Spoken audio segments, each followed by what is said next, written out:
Hello दोस्तों, मैं आपका स्वागत करता हूं आपके अपने ही यूट्यूब चैनल पर।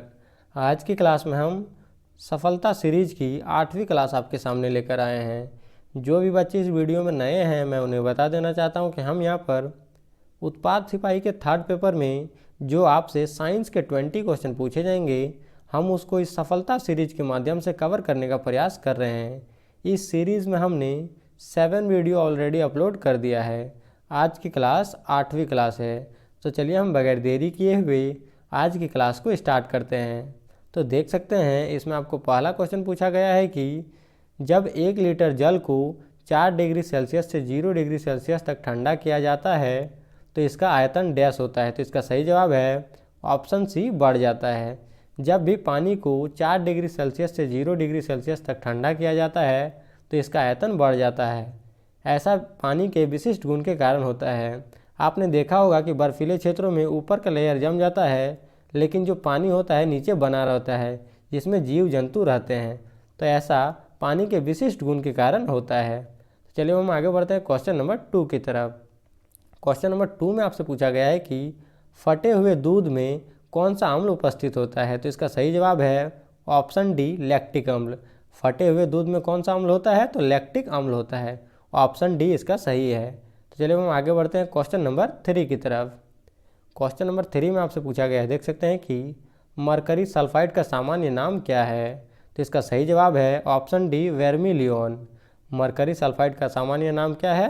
वेर्मिलियोन है। इसका ऑप्शन डी सही है। तो चलिए हम आगे बढ़ते हैं क्वेश्चन नंबर 4 की तरफ। क्वेश्चन नंबर 4 में आपसे पूछा गया है कि धोवन सोडा के एक अणु में जल के कितने अणु मौजूद होते हैं। तो इसका सही जवाब है ऑप्शन ए, 10। यानी कि धोवन सोडा के एक अणु में जल के कितने अणु मौजूद होते हैं? तो 10 अणु, यानी कि ऑप्शन ए सही है। तो चलिए हम आगे बढ़ते हैं क्वेश्चन नंबर 5 की तरफ। क्वेश्चन नंबर 5 में आपसे पूछा गया है कि देख सकते हैं किसी पिंड के द्वारा अपनी स्थिति या विन्यास के कारण धारित ऊर्जा डैश होती है। तो इसका सही जवाब है ऑप्शन बी, स्थितिज ऊर्जा। जब भी किसी वस्तु में उसकी स्थिति या पिंड के कारण जो ऊर्जा उसे मिलती है वो स्थितिज ऊर्जा कहलाती है। इसका एक उदाहरण है पानी से भरा हुआ तालाब। तो चलिए हम आगे बढ़ते हैं क्वेश्चन नंबर 6 की तरफ। क्वेश्चन नंबर 6 में आपसे पूछा गया है कि तारों का टिमटिमाना किस घटना से संबंधित है। तो इसका सही जवाब है ऑप्शन सी, प्रकाश का अपवर्तन। तो तारों का टिमटिमाना किस प्रकार की घटना है? तो प्रकाश का अपवर्तन का उदाहरण है। चलिए हम आगे बढ़ते हैं क्वेश्चन नंबर 7 की तरफ। क्वेश्चन नंबर 7 में आपसे पूछा गया है, देख सकते हैं कि प्रकाश तरंगे किस प्रकार की तरंगे होती हैं। तो इसका सही जवाब है ऑप्शन ए, अनुप्रस्थ तरंग। प्रकाश तरंग किस प्रकार की तरंग है? अनुप्रस्थ तरंग। लेकिन यहीं अगर आपसे पूछा जाता कि ध्वनि तरंग किस प्रकार की तरंग है तो फिर इसका आंसर होता अनुदैर्घ्य तरंग। लेकिन अभी आपसे पूछा गया है कि प्रकाश तरंग किस प्रकार की तरंग है, तो इसका सही जवाब है ऑप्शन ए, अनुप्रस्थ तरंग। अब हम पढ़ते हैं क्वेश्चन नंबर 8 को। क्वेश्चन नंबर 8 में आपसे पूछा गया है कि कौन सा बल वायु के माध्यम से एक विमान को चलाता है। तो इसका सही जवाब है ऑप्शन सी, परनोद बल।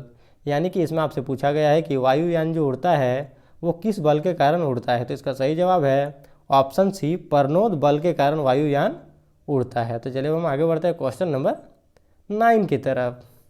क्वेश्चन नंबर 9 में आपसे पूछा गया है, देख सकते हैं कि वन उन्मूलन के कारण किस में कमी आती है। तो इसका सही जवाब है ऑप्शन ए, वर्षा।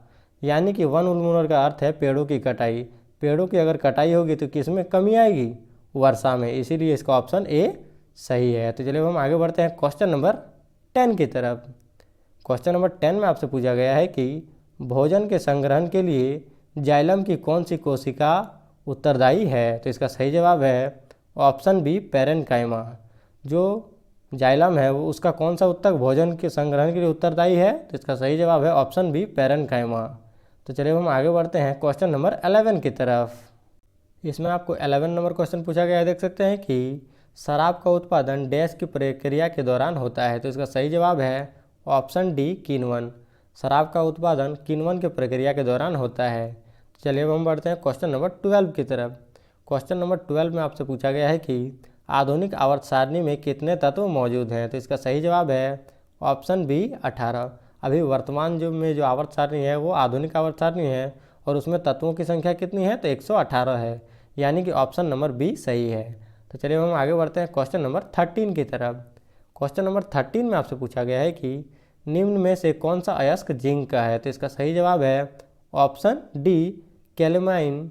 क्या है, एक जिंक का अयस्क है। लेकिन यहीं अगर आपसे पूछा जाता है कि लोहा का अयस्क कौन सा है, तो फिर ये होता ऑप्शन ए हेमेटाइट, और एल्युमिनियम का कौन सा है, तो बॉक्साइड, ऑप्शन बी होता। और अगर आपसे पूछा जाता कि लेड का यानी कि सीसा का कौन सा है, तो फिर होता इसका ऑप्शन सी गैलेना। लेकिन अभी आपसे पूछा गया है, देख सकते हैं कि किसका, तो अभी आपसे पूछा गया है जिंक का, तो जिंक का सही जवाब है ऑप्शन डी कैलेमाइन। तो चलिए हम आगे बढ़ते हैं क्वेश्चन नंबर 14 की तरफ। क्वेश्चन नंबर 14 में आपसे पूछा गया है कि निम्नलिखित में से जीवाणु से जनित रोग कौन सा है, तो इसका सही जवाब है ऑप्शन डी उपरोक्त में से सभी, यानी कि टिटनेस, प्लेग, हैजा, ये सभी बीमारियाँ किसके कारण होती है, जीवाणु के कारण होती है। तो चलिए हम आगे बढ़ते हैं क्वेश्चन नंबर 15 की तरफ। क्वेश्चन नंबर 15 में आपसे पूछा गया है, देख सकते हैं कि निम्नलिखित में से किसका रासायनिक सूत्र H2SO4 है, तो इसका सही जवाब है ऑप्शन ए सल्फ्यूरिक अम्ल। सल्फ्यूरिक अम्ल का रासायनिक सूत्र क्या है, H2SO4। अब हम इसमें बढ़ते हैं क्वेश्चन नंबर 16 को। क्वेश्चन नंबर 16 में आपसे पूछा गया है कि पौधों में लचीलापन निम्नलिखित में से किस उत्तक के कारण होता है, तो इसका सही जवाब है ऑप्शन बी कोलेनकाइमा। जो कोलेनकाइमा उत्तक होता है पौधों में, वो किस कारण होता है, तो उसके लचीलेपन के कारण होता है, यानी कि लचीलेपन को कौन दिखाता है, तो कोलेनकाइमा दिखाता है पौधे में। चलिए हम आगे बढ़ते हैं क्वेश्चन नंबर 17 की तरफ।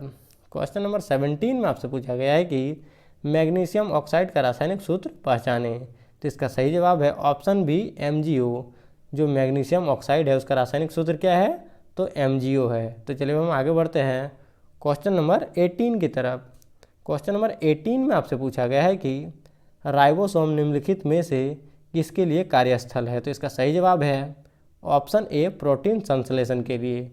ये क्वेश्चन पिछले वीडियो में भी आया था और हो सकता है कि मैंने शायद गलती टिक कर दिया था इसका आंसर प्रकाश संश्लेषण अभी लेकिन इसका आंसर जो है वो क्या है, प्रोटीन संश्लेषण है।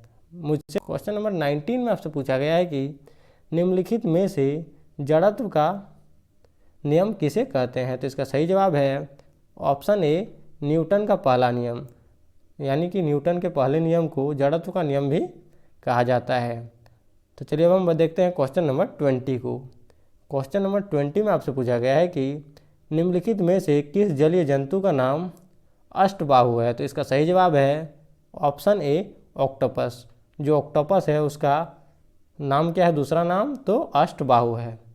आप देख सकते हैं कि क्वेश्चन नंबर 18 आप अच्छे से देख लीजिए, क्योंकि उसमें गलती हो गया था उस वीडियो में, प्रकाश संश्लेषण के कारण गलत टिक हो गया था।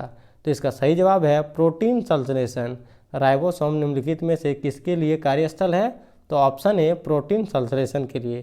तो आई होप अगर ये वीडियो आपको अच्छा लगा है तो हमारे यूट्यूब चैनल को सब्सक्राइब करें और अपनी तैयारी के लिए हमारे यूट्यूब चैनल से जुड़े रहें। Thanks for watching.